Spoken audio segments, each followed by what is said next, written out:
ഇടത് സർക്കാരിന് അടുത്ത തെരഞ്ഞെടുപ്പിനെ നേടാൻ കഷ്ടിച്ച് ഒരു വർഷം പോലും ബാക്കിയില്ല. ഈ ഒരു അവസ്ഥയിലാണ് GSTയിൽ കേരളത്തിൽ ഒരു റാക്കറ്റിന്റെ നേതൃത്വത്തിൽ തട്ടിപ്പ് നടത്തുമെന്ന ആരോപണങ്ങൾ പുറത്തു വരുന്നത്.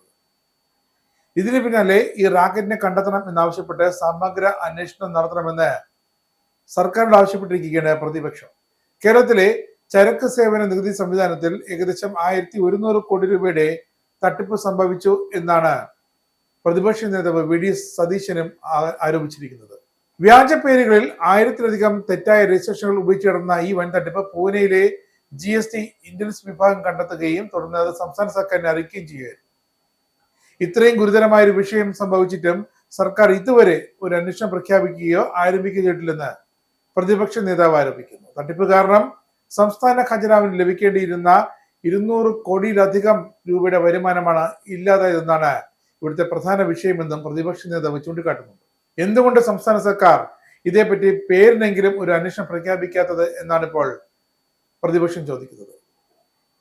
പ്രതിപക്ഷ നേതാവ് ഉന്നയിക്കുന്ന മറ്റൊരു പ്രധാന വിമർശനം സർക്കാർ നടപടി ഈ കമ്പനികളുടെ രജിസ്ട്രേഷൻ റദ്ദാക്കുക എന്നതിൽ മാത്രമേ ഒതുങ്ങി നിൽക്കുന്നു എന്നാണ്. ഈ തട്ടിപ്പ് മഞ്ഞുമലയുടെ ഒരറ്റം മാത്രമാണെന്ന് പ്രതിപക്ഷം സൂചന നൽകുന്നു. റാക്കറ്റിനെ കണ്ടെത്താൻ വേണ്ടത് സമഗ്രമായ അന്വേഷണം തന്നെയാണ്. മാത്രമല്ല, സ്വന്തം പേരുകൾ ദുരുപയോഗം ചെയ്ത് ബലിയാടായ ഇരകളെ ഇതുവരെ സർക്കാരിന്റെ ഭാഗത്തു നിന്നും ഈ വിവരം അറിയിക്കുകയോ അവരെ സംരക്ഷിക്കുകയോ ചെയ്യുന്നൊരു നീക്കമുണ്ടായിട്ടില്ല എന്ന് പ്രതിപക്ഷം ആരോപണം ഉന്നയിക്കുന്നുണ്ട്. തെറ്റ് കണ്ടെത്തിയിട്ടും പ്രതികരിക്കാതെ തട്ടിപ്പിന് മൗന അനുമതി നൽകിയ ഉദ്യോഗസ്ഥർക്കെതിരെ കർശന നടപടി തന്നെ വേണമെന്നാണ് പ്രതിപക്ഷം ആവശ്യപ്പെടുന്നത്. ഇരകൾക്ക് തെറ്റായ പേരുകൾ ഉപയോഗിച്ച് ഇതിൽ ബലിയടക്കപ്പെട്ട ഇരകൾക്ക് നിയമസഹായം സംസ്ഥാന സർക്കാർ ഉറപ്പുവരുത്തണം. സംസ്ഥാനത്തിന്റെ സാമ്പത്തിക സുരക്ഷയെയും നികുതി സംവിധാനത്തിന്റെ വിശ്വാസ്യതയും ചോദ്യം ചെയ്യുന്ന ഈ തട്ടിപ്പ് അത് GSTയുടെ വിശ്വാസ്യത തന്നെ ചോദ്യം ചെയ്യുമെന്നാണ് പ്രതിപക്ഷം ഇപ്പോൾ ആരോപണം ഉന്നയിക്കുന്നത്.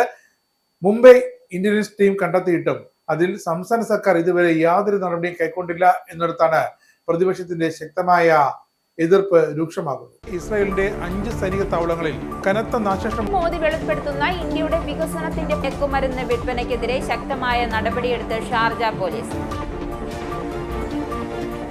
അമേരിക്കയിലെ സാധാരണ മനുഷ്യരോട് കൂടിയാണ് കോൺഗ്രസിനുള്ളിൽ പങ്കുവയ്ക്കാൻ VD സതീശൻ ഓപ്പറേഷൻ സിന്ദൂറിൽ ഉപയോഗിച്ച